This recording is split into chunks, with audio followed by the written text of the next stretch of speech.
नमस्कार, मैं doctor Rashmi Trivedi, associate professor department of education Rabindranath Tagore university, आज आप सभी के समक्ष समस्या समाधान विधि के संबंध में अपना व्याख्यान प्रस्तुत कर रही हूँ।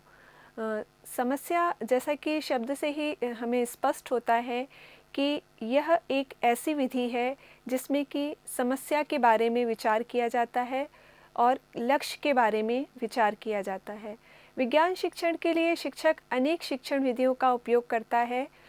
शिक्षण विधियाँ शिक्षक के हाथ में वह शस्त्र हैं जिसका उपयोग करके वह अपनी शिक्षण को प्रभावशाली बना देता है। इसी प्रकार से कुछ शिक्षण विधियाँ ऐसी होती हैं जिसमें कि विद्यार्थी सक्रिय रहते हैं, जबकि कुछ शिक्षण विधियाँ ऐसी रहती हैं जिसमें कि शिक्षक सक्रिय रहते हैं। आज जो मैं विधि आपके समक्ष प्रस्तुत कर रही हूँ, वह विधि ऐसी विधि है जिसमें कि मुख्य रूप से विद्यार्थी सक्रिय रहते हैं, लेकिन शिक्षक वहाँ पर उनका बीच बीच में मार्गदर्शन और सहयोग प्रस्तुत करते हैं। समस्या समाधान, जैसा कि हम देख रहे हैं कि इसमें दो शब्द हैं, समस्या। दैनिक जीवन में भी हम अपने समक्ष अनेक समस्याओं का सामना करते हैं और चुनौतियों का सामना करते हैं। हम विचलित हो जाते हैं कि कितनी जल्दी से जल्द हम इसका समाधान कर सकें। तो समस्या का तात्पर्य है बाधा, कठिनाई, चुनौती या कोई लक्ष्य। इसी प्रकार से जो समाधान शब्द है, इसका तात्पर्य है लक्ष्य तक पहुंच पाने की प्रक्रिया। यह एक प्रक्रिया है जो कि हमें लक्ष्य तक पहुंचाने का कार्य करती है। तो समस्या समाधान का अर्थ है कठिनाइयों पर विजय प्राप्त कर लक्ष्य को प्राप्त करना। समस्या समाधान विधि के जो जनक हैं वह प्राचीन काल में महान दार्शनिक सुकरात रहे हैं, जिन्होंने समस्या समाधान विधि की हमारे समक्ष कल्पना प्रस्तुत की, और सेंट थॉमस भी, उन्होंने भी इस विधि के बारे में अपने विचार रखे। आधुनिक समय में महान दार्शनिक जॉन डीवी ने इस संबंध में अपने विचार प्रस्तुत किए हैं। समस्या समाधान विधि एक ऐसी विधि है जिसमें कि विद्यार्थियों को अपने पाठ्यक्रम से एक समस्या का चयन करना पड़ता है। वह समस्या चुनते हैं अपने रुचि के अनुसार, अपनी क्षमता के अनुसार, और शिक्षक भी उन्हें सहयोग करता है समस्या का चयन करने में। यह विधि एक ऐसी विधि है जो कि वैज्ञानिक विधि का अनुसरण करती है। इसमें विद्यार्थी अपने पाठ्यक्रम से समस्या चुन के वैज्ञानिक विधि का अनुसरण करते हुए अपना समाधान प्रस्तुत करने का प्रयास करते हैं। वह सुनियोजित प्रकार से उसकी व्याख्या करते हैं और निष्कर्ष निकालते हैं। इस विधि का सबसे महत्वपूर्ण पक्ष यह है कि विद्यार्थी स्वयं इस पर कार्य करते हैं, जिससे कि यह लर्निंग बाय डूइंग, स्वयं करके सीखने सिद्धांत पर आधारित है, जिसमें जो विद्यार्थियों का अधिगम होता है वह बहुत ही स्थायी होता है। वह उनके मस्तिष्क में पूरी तरह से छप जाता है। यह विचार उनके समक्ष पूरी तरह से प्रस्तुत हो जाता है कि किस प्रकार दैनिक जीवन में भी यदि इस संबंध में कोई समस्या आएगी तो वह उसे किस प्रकार से हल कर सकते हैं। इस विधि में विद्यार्थी पूर्ण रूप से सक्रिय रहते हैं और शिक्षक उन्हें समय समय पर मार्गदर्शन प्रदान करता है। इस विधि में विद्यार्थी अपने समस्त विचारों को, चिंतन को, मनन को क्रियाशील रखते हुए कार्य करते हैं। समस्या समाधान विधि की परिभाषाओं को हम यदि देखें तो स्टर्नले ने सर्वप्रथम जो समस्या समाधान विधि की परिभाषा दी, उन्होंने बताया कि समस्या समाधान वह प्रतिमान है जिसमें तार्किक चिंतन निहित होता है। रिस्क महोदय ने इसकी परिभाषा दी। उनके अनुसार शिक्षार्थियों के मन में समस्याओं को उत्पन्न करने की ऐसी प्रक्रिया जिससे वे उद्देश्य की ओर उत्साहित होकर तथा गंभीरतापूर्वक सोचकर एक युक्ति संगत हल निकालते हैं, समस्या का समाधान कहलाता है।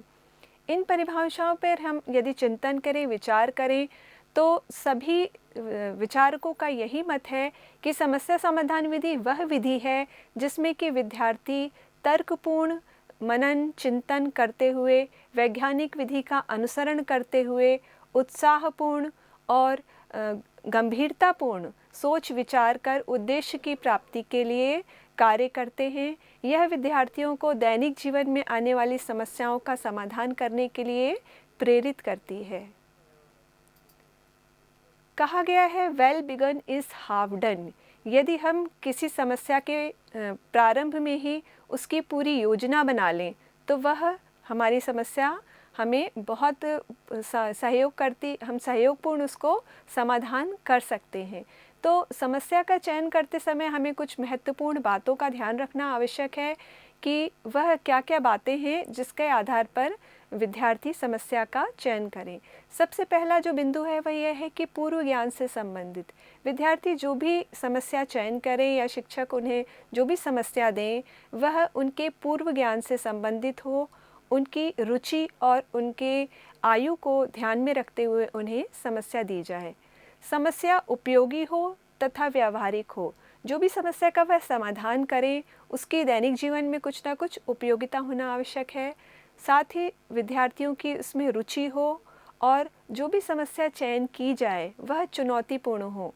कुछ ऐसे अवसर विद्यार्थियों को मिले कि वह चुनौतीपूर्ण कार्य कर सकें।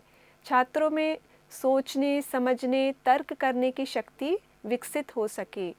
समस्या का चयन पाठ्यक्रम के अनुसार किया जाए। यदि पाठ्यक्रम के अनुसार समस्या का चयन किया जाएगा तो विषय के अनुसार विद्यार्थियों में उस विषय में रुचि विकसित होगी, उसमें वह चिंतनशील होके अपना पक्ष रख सकेंगे।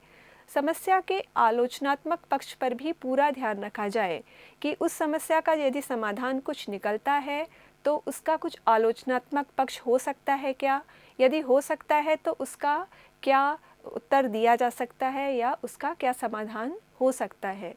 समस्या में उपयोग किए जाने वाले जो भी उपकरण हैं वह हमारे विद्यालय में होना चाहिए, हमारी प्रयोगशाला में होना चाहिए। यदि कुछ ऐसी समस्या है जिसमें प्रयोगशाला के उपकरणों की आवश्यकता है तो वह हमारे विद्यालय में उपलब्ध होना चाहिए। समस्या विद्यार्थियों के मानसिक स्तर के अनुरूप हो, उनके शारीरिक क्षमताओं के अनुरूप हो। जो भी समस्या चयन की जाए वह विद्यार्थियों को किसी भी तरह उसमें भार अनुभव ना हो। वह उसमें ये ना सोचें कि मैं यह कार्य कैसे पूर्ण करूँगा, किसी भी तरह का वो भार उसमें ना लें। समस्या समाधान विधि के कुछ पद होते हैं और सोपान होते हैं जिसका अनुसरण करते हुए समस्या का समाधान किया जाता है। सबसे पहला जो इसका स्टेप है वह है समस्या का चयन करना।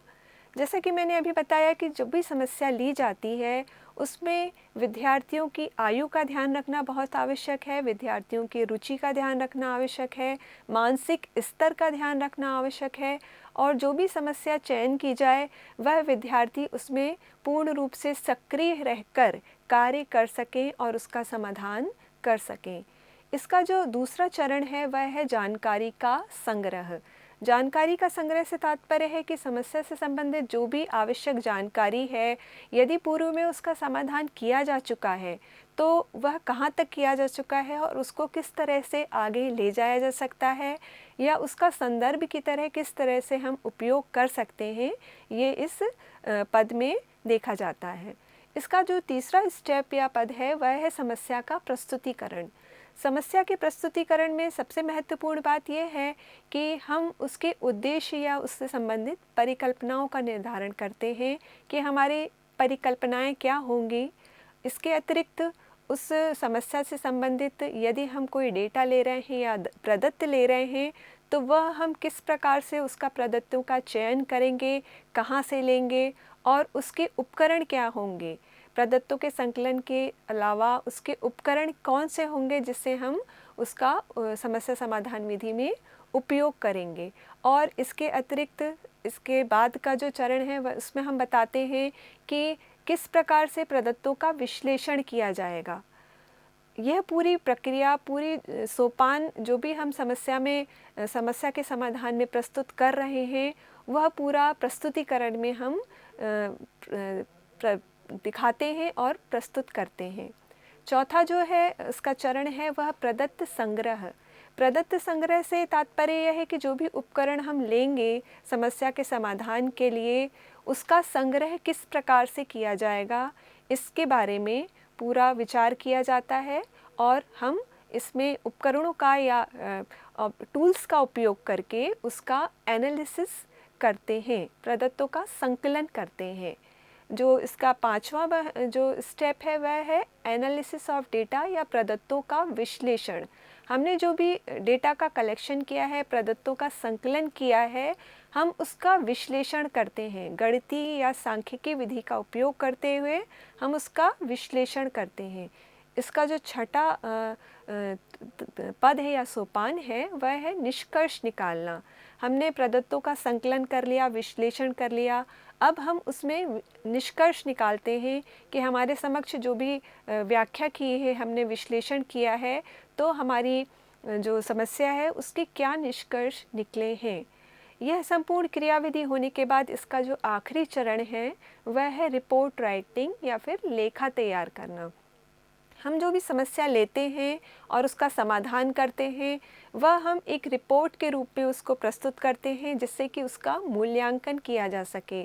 और इस संदर्भ में भी यह उपयोगी है कि भविष्य में यदि कोई हमारी समस्या से संबंधित समाधान करना चाह रहा है तो वह उस हमारी रिपोर्ट को पढ़ के पूरी उसको क्रियाविधि की जानकारी हो जाती है। समस्या समाधान विधि बहुत ही महत्वपूर्ण विधि है। अब मैं आपको बताऊंगी समस्या समाधान विधि का क्या महत्व है। यह एक मनोवैज्ञानिक और वैज्ञानिक विधि है। मनोवैज्ञानिक विधि इसलिए इसको कहा जाता है क्योंकि कोहलर ने अपनी इनसाइट थ्योरी, दो अंतर्दृष्टि सिद्धांत दिया कोहलर ने, वह इसी विधि पर आधारित है और यह वैज्ञानिक विधि का अनुसरण करती है, इसलिए इसे हम मनोवैज्ञानिक और वैज्ञानिक विधि कहते हैं। यह विधि तकनीकी शिक्षण में, विज्ञान शिक्षण में बहुत ही प्रभावशाली मानी गई है। इतिहास और समाजशास्त्र और ऐसे विषय जो कि जिस पे समस्या का समाधान करना संभव नहीं है, उसमें यह ज़्यादा उपयोगी नहीं मानी जाती है। यह चिंतन और तर्क शक्ति, विद्यार्थियों में चिंतनशीलता, तर्कशीलता का विकास करती है। यह बहुत ही उपयोगी विधि है क्योंकि इस विधि द्वारा हम विद्यार्थियों में वैज्ञानिक दृष्टिकोण, वैज्ञानिक अभिवृत्ति का विकास करते हैं। विद्यार्थी चिंतनशील रहकर अपनी समस्या का समाधान करते हैं। समस्या समाधान में जो भी समस्या चयन की जाती है वह पाठ्य वस्तु से संबंधित होती है, इसलिए विद्यार्थियों का जो भी अधिगम होता है बहुत ही स्थायी होता है। विद्यार्थियों को इसमें स्वयं करके सीखने के अवसर प्राप्त होते हैं। वह खुद करते हैं और खुद ही उस विधि का अनुसरण करते हुए सीखते हैं। विद्यार्थियों में इस विधि द्वारा वैज्ञानिक अभिवृत्ति का विकास होता है, उनकी कल्पनाशीलता में वृद्धि होती है, चिंतनशीलता में वृद्धि होती है। वह इस विधि में जो भी सीखते हैं वह उनको जीवन में आने वाली समस्याओं को हल करने में बहुत ही सहायक होता है। समस्या समाधान विधि के कुछ गुण और कुछ दोष हैं। जैसा कि होता है कि सभी विधियों में कुछ गुण भी होते हैं और कुछ दोष भी होते हैं। यदि हम किसी विधि का हम मूल्यांकन करें तो इस विधि के जो प्रमुख गुण हैं वह ये है कि यह विद्यार्थियों में चिंतन शक्ति का विकास करती है। सोचने की, विचार करने की शक्ति का विद्यार्थियों में यह विकास करती है। साथ ही यह वैज्ञानिक तरीके से किस तरह समाधान खोज सकते हैं, इस अभिवृत्ति का, इस योग्यता का भी विद्यार्थियों में विकास करती है। क्रियाओं की प्रचुरता इसमें बहुत ज़्यादा होती है, इसलिए जो भी अधिगम होता है वह स्थायी अधिगम होता है। विद्यार्थी उसको लंबे समय तक याद रख सकते हैं। छात्रों की व्यक्तिगत भिन्नताओं का ध्यान इसमें रखा जाता है। हमारी कक्षा में अलग अलग भिन्नता वाले छात्र रहते हैं। कुछ छात्र ऐसे रहते हैं जो कि सामान्य छात्र रहते हैं, कुछ ऐसे रहते हैं जो प्रतिभाशाली छात्र रहते हैं।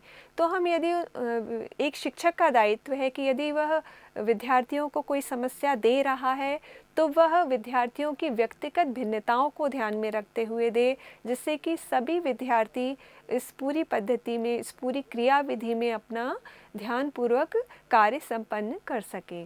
समस्या का चयन विद्यार्थियों की रुचि के अनुसार और उनकी मानसिक स्तर के अनुसार दिए होता है, इसलिए वह उसमें रुचिपूर्वक रहकर और सक्रिय रहकर कार्य करते हैं। इससे छात्र या विद्यार्थी विभिन्न समस्याओं का समाधान करने के लिए प्रेरित होते हैं। छात्रों को इसमें पर्याप्त अभिप्रेरणा मिलती है, क्योंकि जब वह किसी समस्या पर चिंतन करते हैं, मनन करते हैं, तो और जब उसका समाधान हो जाता है तो उनको उससे अभिप्रेरणा मिलती है और जीवन में आने वाली अन्य भी कई समस्याएं होती हैं, उसका भी वह समाधान करने के लिए सक्रिय रहते हैं। समस्या समाधान विधि के कुछ दोष हैं, वो ये है कि इस विधि में प्रत्येक विषय वस्तु से संबंधित समस्या जिसका समाधान इस पद्धति द्वारा नहीं किया जा सकता। जैसे कि इतिहास से संबंधित कोई समस्या का समाधान करना है तो इस विधि द्वारा वह संभव नहीं है। हाँ, वैज्ञानिक और तकनीकी शिक्षा संबंधित यदि कोई समस्या है, समाज के संबंधित कोई समस्या है, मनोविज्ञान से संबंधित कोई समस्या है, तो हम उस पे इस विधि द्वारा समाधान करने का प्रयास कर सकते हैं। इस विधि में जो शिक्षण होता है उसमें समय बहुत अधिक लगता है, क्योंकि यह विधि पूरी रणनीति और पूरी योजनाबद्ध तरीके से इस पे विद्यार्थी कार्य करता है और इसको पूर्ण होने में समय लगता है। इसलिए इसके द्वारा यदि हम शिक्षण कर रहे हैं तो उसमें विद्यार्थियों को समय भी अधिक लगता है। सही समस्या का चुनाव करना बहुत ही महत्वपूर्ण है। यदि कोई ऐसी समस्या चयन कर ली जाए जिसमें कि विद्यार्थी बीच में ही नहीं समाधान करने के संदर्भ में कार्य कर पा रहा है, तो वह उसका मन उससे विचलित हो जाता है और वह समस्या को बीच में ही छोड़ने का उसका मन बन जाता है। इसलिए प्रयास यही करना चाहिए कि जो भी समस्या का चयन किया जाए वह बहुत सोच समझकर विचार करके किया जाए। इस विधि द्वारा प्राथमिक स्तर पर सफलतापूर्वक इसका अध्ययन करना और इसको उपलब्ध कराना कठिन होता है, क्योंकि प्राथमिक स्तर पर छोटे कक्षा में जब बच्चे रहते हैं तो वह इसे सफलतापूर्वक नहीं कर पाते हैं। यह विधि उच्च कक्षाओं के लिए, माध्यमिक कक्षाओं के लिए अधिक उपयोगी मानी जाती है। सफल निष्कर्ष इसमें बहुत ही कठिन होता है निकालना। कभी कभी हम सोचते हैं कि इसका निष्कर्ष हम जो निकाल रहे हैं यह सफल होगा, लेकिन कहीं ना कहीं उसकी आलोचना हो जाती है और हम उसका निष्कर्ष जो निकाल रहे हैं वह हमें सकारात्मक रूप से हमारे जैसा हम चाह रहे हैं परिणाम वैसा हमें नहीं मिल पाता है। इस विधि द्वारा जो वातावरण रहता है वह नीरस हो जाता है। नीरस इस संदर्भ में हो जाता है कि विद्यार्थी सक्रियता से कार्य करते हैं, लेकिन कहीं कहीं जब उन्हें कोई समस्या आती है इस विधि के द्वारा आगे बढ़ने में, तो उनका मन उस विधि से अलग होने लगता है और समय अधिक लगने के कारण इसमें वातावरण को यह नीरस बना देती है। इसमें समय अधिक लगता है, समय का अपव्यय होता है, क्योंकि पूर्णतः यह सुनियोजित पद्धति है, योजनाबद्ध तरीके से इस पर कार्य किया जाता है। तो जब तक हम इसके अंतिम परिणाम तक नहीं पहुंच पाते हैं तब तक हम इस पे क्रियाशील रह के कार्य करते हैं। इसलिए यह समय का इसमें अधिक अपव्यय होता है। छात्रों का इसमें विकास मंद गति से होता है, क्योंकि इसमें समय अधिक लग रहा है और योजनाबद्ध तरीके से कार्य हो रहा है, इसलिए विकास भी इसमें मंद गति से होता है। शिक्षक का इस विधि में प्रायोगिक कार्य में दक्ष होना बहुत ही आवश्यक है। यदि कोई ऐसी समस्या ली गई है जिसमें कि प्रायोगिक कार्य किया जा रहा है और शिक्षक उसमें मार्गदर्शन दे रहा है, तो यह आवश्यक है कि शिक्षक को भी उस प्रायोगिक कार्य में दक्षता होना आवश्यक है, अन्यथा वह विद्यार्थियों के समक्ष उसका समाधान प्रस्तुत करने में असफल रहेगा। तो निष्कर्ष रूप से हम यह कह सकते हैं कि समस्या समाधान विधि एक ऐसी विधि है जो विद्यार्थियों को समस्या समाधान करने की योग्यता विकसित करती है, उनमें तार्किक चिंतन की क्षमता विकसित करती है, वे चिंतनशील और सक्रिय रहकर अपना कार्य करते हैं और दैनिक जीवन में या व्यवहार में उन्हें कोई समस्या आती है तो वह इस क्षेत्र में सक्षम हो जाते हैं कि अपनी समस्याओं का समाधान कर सकें। विद्यार्थियों में यह विधि वैज्ञानिक अभिवृत्ति का विकास करती है, वैज्ञानिक क्षमता का विकास करती है और किस प्रकार से हम अपने दैनिक जीवन में आने वाली समस्याओं के संदर्भ में विचारशील रहकर, चिंतनशील रहकर उसका समाधान प्राप्त कर सकते हैं। सकारात्मक रूप से हम किस तरह से क्रियाविधि में आगे बढ़ सकते हैं और समाधान प्राप्त करते हैं, यह विधि हमें इन सभी बातों का संपूर्ण ज्ञान देती है। Thank you.